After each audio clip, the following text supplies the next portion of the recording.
வேதவசனம் சொல்லுது, சிறுமைப்பட்டவன் மேல் சிந்தை உள்ளவன் பாக்கியவான். அதாவது சிறுமைப்பட்டவனுக்கு போய் உதவி செய்யறது ரெண்டாவதுங்க, அது அந்த பலன் வந்ததுக்கு அப்புறம் நம்ம போய் செய்யறது. ஆனா சிறுமைப்பட்டவன் மேல் சிந்தை உள்ளவன் பாக்கியவான்னா என்ன அர்த்தம்? கஷ்டப்படுற, ஏழைகளாய், வறுமையில, கடன்ல. எனக்கு ஒருத்தர் சொன்னாரு, என் ஆசையே என்னன்னா யாராவது கடன் வந்தா அந்த கடனை அடைச்சி விட்டுறணும், அந்த அளவுக்கு நான் இருக்கணும்.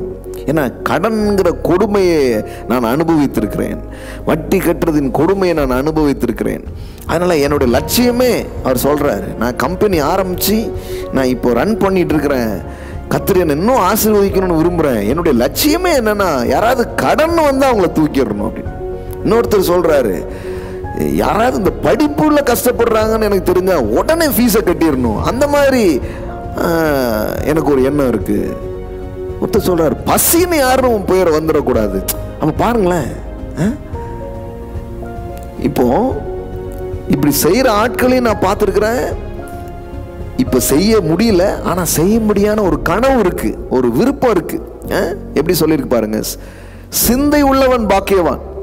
இன்னும் செய்யல, ஆனா சிந்தை இருக்கு, கொடுக்க வேண்டும் என்கிற எண்ணம் இருக்கு, பகிர்ந்து கொடுக்கணுங்கிற ஒரு எண்ணங்கள் மனதில் என்ன பண்ணிடுச்சு, வர ஆரம்பிச்சிருச்சு. பாருங்க, உங்களுக்குள்ளெல்லாம் அப்படி வருதுனாலே நான் சொல்றேன், நீங்க கண்டிப்பா செழிப்பின் பாதைகளில் நடந்து கொண்டிருக்கிறீர்கள். நான் உங்களுக்கு சொல்லுகிறேன், the matter of time உங்க கையில அதெல்லாம் நிறைவேற்றுற மாதிரி தேவன் கொண்டு வந்து சேர்ப்பதை நீங்க பார்ப்பீங்க. சிந்தைதான் செழிப்பிற்கான அந்த துவக்கத்தின் காரியமாக இருக்கிறது. உதார குணமுள்ள ஆத்துமா செழிக்கும். ஆமாங்க, சுயநலம் உள்ள சிந்தனைகள் இதெல்லாம் தூக்கி தூர போட்டுட்டு ராஜ்யத்தின் சிந்தனை, என்கிட்ட ஒரு 2-3 இருக்குன்னா அது ஒன்று யாருக்காவது நான் கொடுக்கணும்னு நீங்க நினைக்கிறீங்க பார்த்தீங்களா, அங்கிருந்து தான் எல்லா பெருக்கமும் நடக்கும்.